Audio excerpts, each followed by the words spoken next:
Dear students, this is fifth video of class 7 social science lesson 1. प्रिय विद्यार्थियों, ये कक्षा 7 के सामाजिक विज्ञान के पाठ 1 का 5वां वीडियो है. Today we will study of class 7 social science fifth part of lesson 1.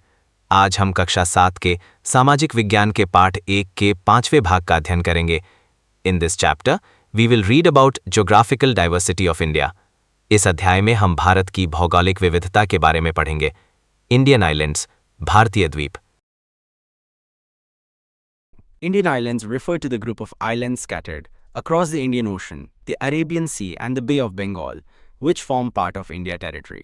इसका मतलब है कि भारतीय द्वीप समूह उन द्वीपों के समूह को संदर्भित करते हैं जो हिंद महासागर, अरब सागर और बंगाल की खाड़ी में फैले हुए हैं, जो भारत के क्षेत्र का हिस्सा हैं.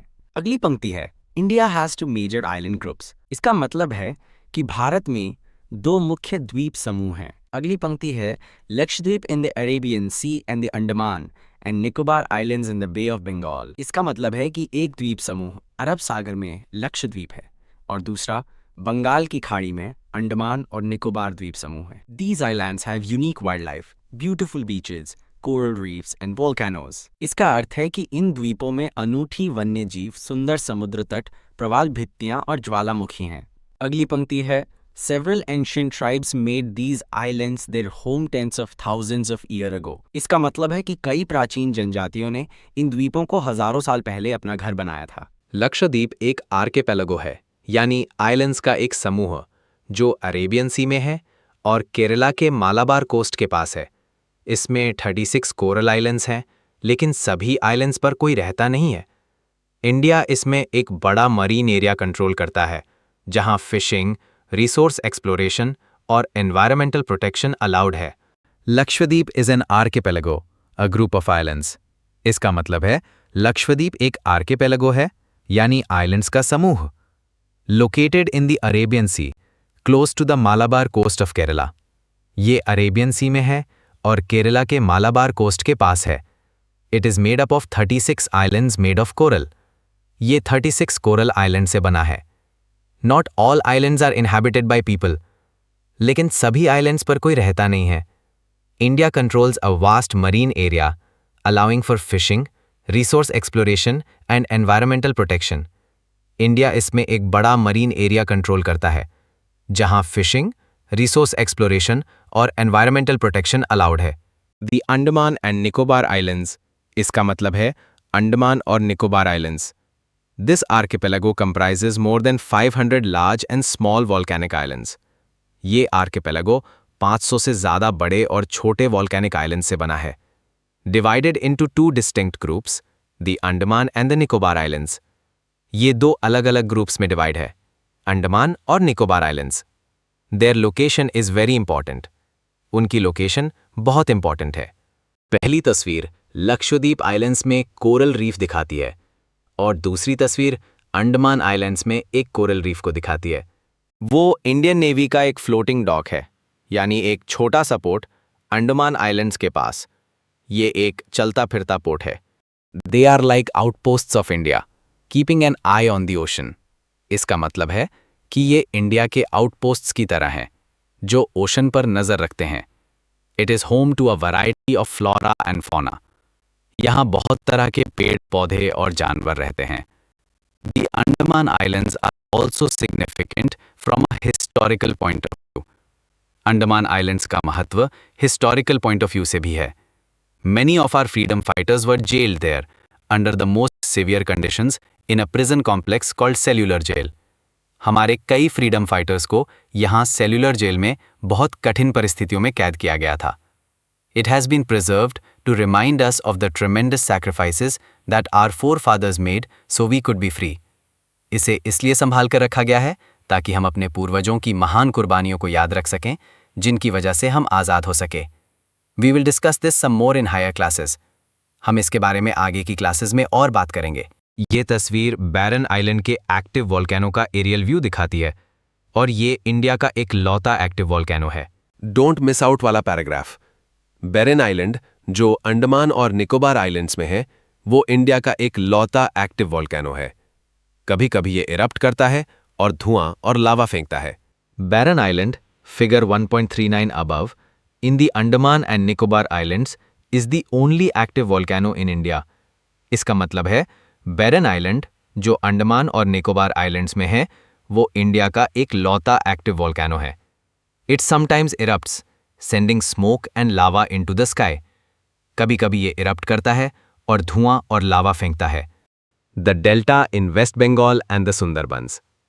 As we travel back from the islands towards the eastern side of the Himalayas via the Bay of Bengal, we come to the Sundarbans.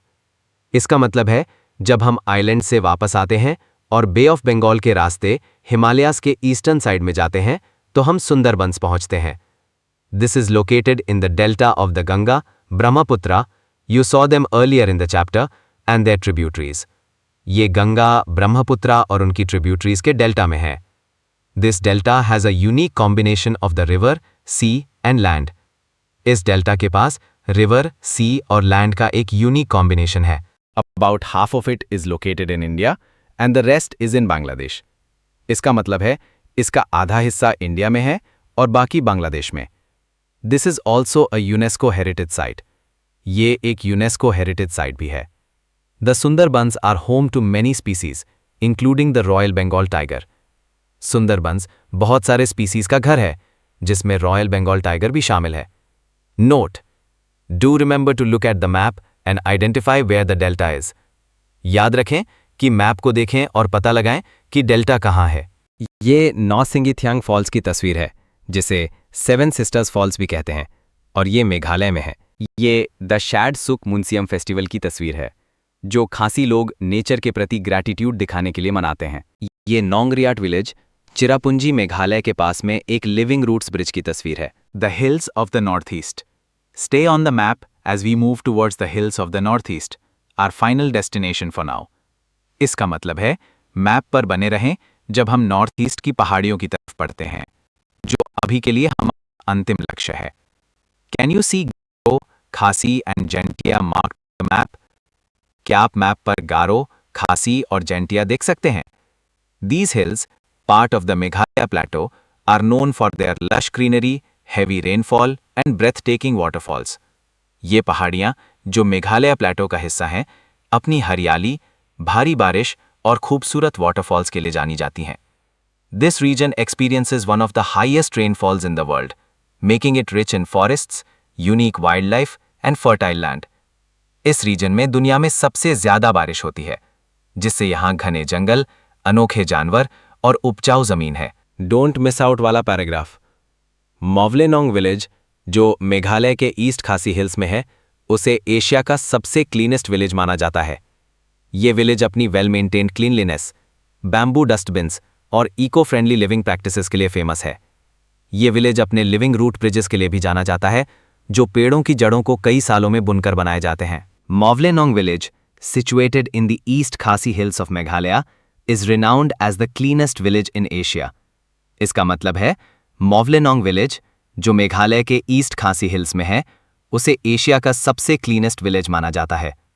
This picturesque village is famous for its well-maintained cleanliness, bamboo dustbins, and eco-friendly living practices.